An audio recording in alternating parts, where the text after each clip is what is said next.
Trump goes south of the border to meet with the Mexican president. Then he flies to Arizona to get ready for his immigration speech tonight. We'll look at the politics of it all.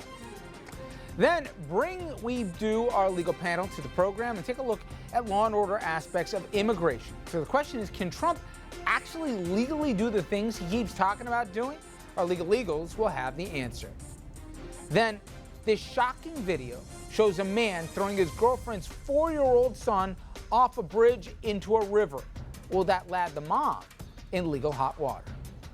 Good evening, everybody, and welcome to RFL. I'm Richard French. Thanks so much for joining us tonight on what may go down as a key day in the race for the White House, a day focusing on Donald Trump, Mexico, and the immigration policy that has come to define his campaign. This all comes just 68 days before the general election and less than 4 weeks from the first debate in our neck of the woods in Hofstra on Long Island. Now, it also comes with Trump in need of a boost in the polls. He trails Clinton by more than 5 points, a lead that has expanded in the poll averages overnight. So the question is, will Trump pivot on immigration when he speaks on American soil in Arizona tonight?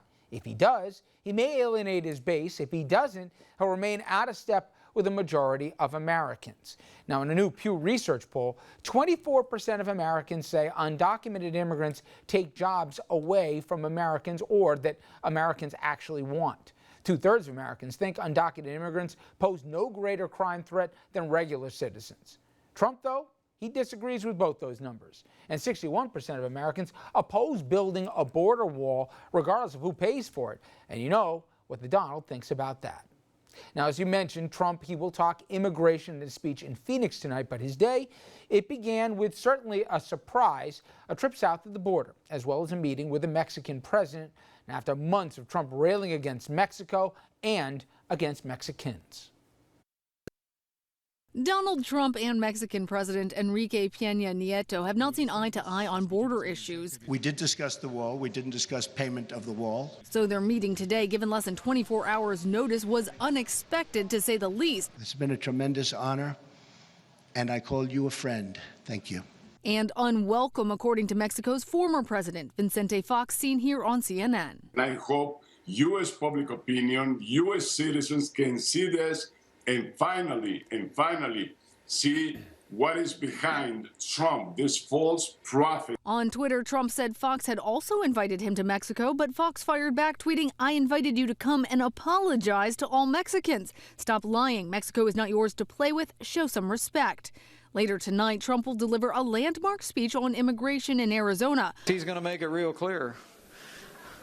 We're going to restore the borders of this country. Hillary Clinton criticized Trump's visit to Mexico as a publicity stunt. It certainly takes more than trying to make up for a year of insults and insinuations by dropping in on our neighbors for a few hours and then flying home again. Clinton has her own share of issues. Approximately 30 new emails are expected to be released soon. And a new ABC News Washington Post poll out today finds that Clinton's unfavorability numbers are rising, now at 59%, practically tied with Trump.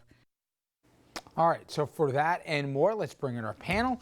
And you know the guys, Dominic Carter, political journalist and author, and Andrew Whitman, our senior political correspondent. Let's start with you, Andrew. I think Mexico, if anything, was the hors d'oeuvre, and tonight's going to be the main course in Arizona with a speech on immigration. Does anybody think he changed any minds by going south of the border? No, I mean, I think the optics were pretty good. He looked sort of presidential-ish, standing up there with the Mexican president, kind of, sort of. I was flabbergasted with the whole, we didn't discuss how much or who was going to pay for the wall. I mean, I would think that would be item 1A that was on the list. You know, let's talk about the wall. Oh, I can build a wall. Well, you're going to pay for it. But yeah, I think a lot of what we saw this afternoon in Mexico City and how that's viewed will depend on what Trump says tonight in Arizona. If he contradicts himself or he contradicts the Mexican president, that's potentially big trouble for him. And again, I happen to think there'll be another shoe that'll drop. You could have been set up with Mexico if the Mexican president comes out and in coming days says, this is what happened behind closed doors. We shall see. But Dom, what the heck can he say tonight that's not going to tick off the base? And again, let's remember, we know most of the highlights, but for anybody with amnesia, Trump called the people rapists and criminals south of the border. He said that he was going to build a wall. Mexico was paying for the wall, and he was going to deport 11+ million people. He was deporting them all, period. And he made fun of Jeb Bush. He made fun of Marco Rubio. He made fun of the entire panel for anybody who said anything short of mass deportation. If tonight in Arizona he says, yeah, I'm going to build a wall, and that's it, that's not going to fly. They want to know about the deportation, and if he doesn't, he's just any other political hack, the same guys he made fun of for more than a year. When you say they want to know about the deportation, who's defined as they? Not the room, because the public. Because that's what everybody's going to talk about. Because he does not care what the reporters think. Doesn't matter what he cares about. No, but forget. Okay. It doesn't matter what Donald Trump cares about, because Donald Trump's one vote. He needs to get more votes than he's currently getting when you look at the polls. So the people that he needs to convince are a tiny iota maybe of the Latino vote, which historically, if you don't get 30% of them, you're not going to become president. The speech tonight is an afterthought. The big event was the meeting with the president of Mexico. My message to the people of America... You agree with that? No. I actually think the speech tonight is going to be more important. Okay. And any smart politician, it would be dumb, not diplomatic to go discuss the cost of the wall. Nobody in their right mind would go there and do that head-to-head with the cameras waiting right outside. But he's such a good negotiator. Okay, he's such a businessman. But any smart, that may be what we want. Any politician worth 5 cents would know. Would any never bring up the cost. An entire country rapists and have them build a wall? I've never heard of one. Somebody that wants to go from being one of 19 candidates to being the only one standing. Okay, but now he's one of two. Okay, right? Forget about Johnson and Stein from one. He's one of two.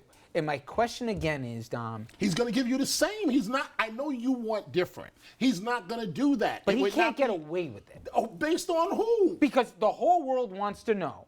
If you're going to get my vote in November, are you still the same guy who's going to deport 11 million people or not? Regardless of what he says or doesn't say in his speech, that's the elephant in the room. Are you going to deport them all? Is that still your policy or not? Wait, let me just make my quick point, and then I would try to answer your question in between the conversation.